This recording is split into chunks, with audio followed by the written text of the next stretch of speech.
Hey everyone, it's Heidi. Today's video I'm going to do on going off of work sick and what forms and stuff are required when that happens. So when you realize you have an injury or something, or maybe it's for whatever reason you have, that you are not going into work the next day, you're going to go see your doctor and you're going to have them do a doctor's note, which I would then just email into my supervisor to let them know. Some detachments will require you to fill out a 2135. It's a medical absence certificate. This is what they look like. It's going to have just the detachment information and stuff, who your physician is, and then the date you're off from, and then unto. And then it's a really important part here. It's under comments. Please do not include any information about the member's diagnosis or details about the member's treatment, including medications. Make sure your physician does not complete information on there that the detachment is not allowed to have. This goes to your supervisor, and it is at the detachment's discretion to ask for those, and health services no longer gets a copy of this. So this used to be something they said health services needed. They don't. You don't require that anymore. Okay, so once you contacted your supervisor will then inform your divisional health services, so HSO. This referral to health services for disability case management is required when 1, you're away sick from the workplace for more than 40 consecutive work hours. 2, you require medical attention due to a work-related illness or injury. 3, you require a workplace accommodation for medical reasons. A DMA, so that's the disability case manager, will contact you within 5 working days of your supervisor contacting health services. Then an RCMP health service professional will contact you within 5 working days after the DMA. Both professionals will share important information about the RCMP's disability case management process, how you can be supported, and provide any forms you may need to have completed. Please bear in mind that DMA is not also allowed to have your health information. So your diagnosis, if you're on medication, the DMA, they're kind of like the middleman. You have your detachment, your DMA, and health services. They're the go-between. Health services should never be sharing information about your health that they're not allowed to have with your DMA. Your DMA is allowed to talk to the RCMP about whatever you disclose to them. So please bear that in mind. I don't know that you should be sharing your health situation, any specifics with the DMA. If it's something like you need to, what did they say here? If you need accommodation and maybe there's something there that the RCMP can help with to get you back into work, and that you need them to switch you desks or whatever it might be, I would have those conversations with them, but I would not disclose any other personal information, in my opinion. Okay, so your responsibilities while you're on sick leave. If you need to be off work for health reasons, you need to inform your supervisor as soon as possible. 2, have your medical practitioner complete an attending physician statement. Okay, so that one is form 4056E, attending physician statement. It has in here, so it says, what is the primary diagnosis? So they're going to put why you're off. Is there a secondary diagnosis? Is the patient, what is the first date that they visit you? What are the dates that they will be unable to attend work? So from, and then to. And then I think that these are supposed to be done monthly. So I think a physician can only write you off 1 month and then you go back again and you fill it out. But that's just, I think that's my opinion on that. And then describe the patient's symptoms. I would ask your doctor to keep it very simple, very point form. Do not overindulge in this. Prognosis, is there a complete recovery expected? And then what they expect your return date to be. And then is there going to be any limitations when they return to work? What's the treatment plan? Again, very limited information. I would have my doctor put on these forms. The next part, it says, There's an occupational health service part, and its attending physician is to complete it, and they answer questions like, can you lift, can you carry, can you push pull, can you walk, can you run, stand, sitting, other things, how's your concentration, how's your memory, comprehension, social interaction, ability to multitask. Maybe none of these apply. Maybe they can fill those out, yes or no. And then, let's see here, indication of work-related illness or injury. Did this illness or injury occur from work? Yes or no. And then it will have billing instructions for your doctor to complete that form. So that is a form that will need to go off, and that should go to, just gonna move that over. That should go to health services. I don't even know if I would send that in to my supervisor, because on there it's gonna have, I would not. That's gonna have medical information that they're not allowed to have.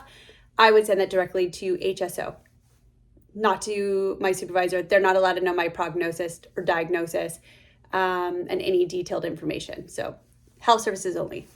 Okay, then, okay, advise if your illness or work-related injury, in determining if the illness or injury is related in order to access specific benefits. So I guess if you maybe need to see a psychologist or go see some kind of specialist, maybe you have to indicate if that's something. So HSO can help in that case. So let's say you injured your knee and you need to go in for surgery, or you're on the list or something like that. Health services can help sometimes to get you guys a priority spot or on a cancellation, or if you need an MRI or something like that, they can help with that. So they're helpful there. Maintain contact with your supervisor and DMA. It is your responsibility actually to communicate with your supervisor and your DMA. You can't just ignore those emails. You do have to respond. That is part of the responsibility while you're on sick leave. Attend all medical and treatment appointments. So any specialist appointments that you may have, if you are supposed to go see your doctors, make sure you do attend those appointments. Follow your community healthcare provider's direction. So if your doctor tells you, I want you to see the specialist, or I want you to go see physio, or whatever it be, psychologist once a week, whatever it might be, that you're following their directions. Update health services about any changes to your health. So maybe you are waiting to go see specialists now. Just let them know, hey, I've seen the doctor and now I'm just waiting. And then take part in a return to work accommodation planning. So if you know you're able to return to work, you want to start planning that, there are avenues that they can help you with that. Okay, so the attending physician statement, which is the one I just showed you guys, health services will ask you to complete that form, which is the 4056. The RCMP health professionals will use the information to assess your fitness for duty and to support your request for sick leave. Make your return to work plan or your workplace accommodation plan. You'll need to bring the 4056 to your medical practitioner. Once completed, you return it to health services. So make sure, not supervisor, not RCMP, health services. If you can't return the form within 10 days of the onset of your illness, I'd reach out to your DMA. Again, I would not give the form to the DMA, but you can reach out to them and say, hey, I have an appointment to see my doctor. Unfortunately, they're so busy, I can't get in the next 10 days to get this physician form filled out, but I'm letting you know I have an appointment booked on, give the date. Okay.